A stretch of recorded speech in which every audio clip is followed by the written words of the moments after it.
আসসালামু আলাইকুম। কেমন আছেন সকলে? আশা করছি সকলেই ভালো আছেন। তো হঠাৎ করেই সেদিন খুব ইচ্ছা করলো গোলাপ গ্রামে যাওয়ার। অনেকদিন ধরেই গোলাপ গ্রামে যাওয়ার ইচ্ছা ছিল। কিন্তু গোলাপ যেহেতু শীতকালে ফোটে, বাট শীতকালে যাওয়া হয়নি। তো কি হয়েছে? গরমেই না হয় যাওয়া যাক। তো সেদিন চলে গিয়েছিলাম আমরা গোলাপ গ্রামে মোহাম্মদপুর থেকে সিএনজি করে গিয়েছিলাম। প্রায় ৪৫ থেকে ৫০ মিনিট মতো সময় লেগেছিল আমাদের সেখানে যেতে।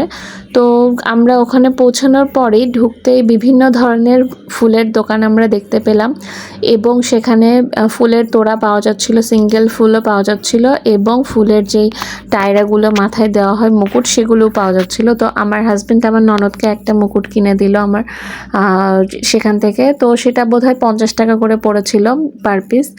আর এরপরে আমরা আগাচ্ছিলাম সামনের দিকে, দেখছিলাম ভীষণই সুন্দর সুন্দর মাঠ ভরা ছিল গোলাপে।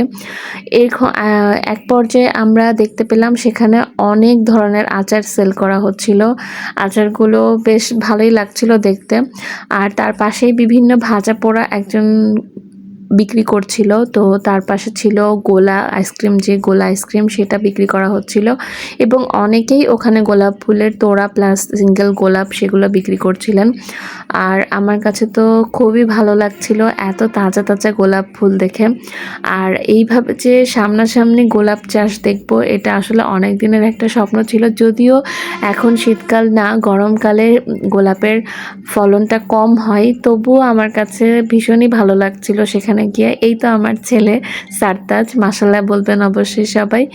আর সেও খুব এনজয় করছিল। গরমটা ওই দিন অবশ্যই একটু কম ছিল তুলনামূলক, সেজন্যই আসলে আমরা এনজয় করতে পেরেছিলাম।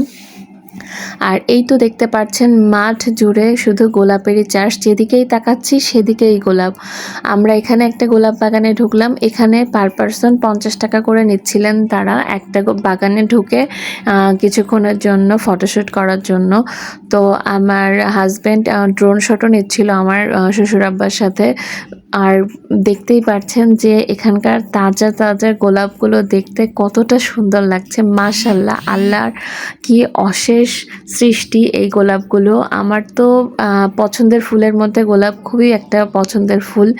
আর অন্যান্য ফুলের চাইতে আমার গোলাপ এবং লাল গোলাপ বিশেষ করে খুবই ভালো লাগে। আর এই ঝাঁকাটা দেখুন কত ভালো লাগছে। আর এখানে আসলে আপনারা ঘোড়ায় চড়তে পারবেন। আমরা দেখলাম একটা মাঠে একজন লোক একটা ঘোড়া নিয়ে দাঁড়িয়েছিলেন। আমার শ্বশুর আব্বাও চড়লেন। আমার শ্বশুর আব্বাকে তো ভীষণই হ্যান্ডসাম লাগছিল এই ঘোড়াতে চড়ে, একদম ওয়েস্টার্ন মুভির হিরোগুলোর মতো লাগছিল। তার তো ভীষণই শখ ছিল অনেক দিনের ঘোড়ায় চড়বে। তো এখানে আমার ছেলেও ঘোড়ায় চড়লো, যদিও সে চড়তে চাচ্ছিল না। আমি আর আমার শ্বশুর জোর করে ওকে তুলেছি এই ঘোড়াটাতে। সে একটু ভয় পাচ্ছিল, কিন্তু আমি চাচ্ছিলাম যে ওর ভয়টা কাটুক, যাতে ও নেক্সট টাইম এই ঘোড়াতে চড়লে না ভয় পায়। তো আজকের ভিডিওটা এখানেই শেষ করছি। আমাদের এই গোলাপ গ্রামের ভিডিওটা কেমন লাগলো আপনাদের অবশ্যই জানাবেন। আল্লাহ হাফেজ।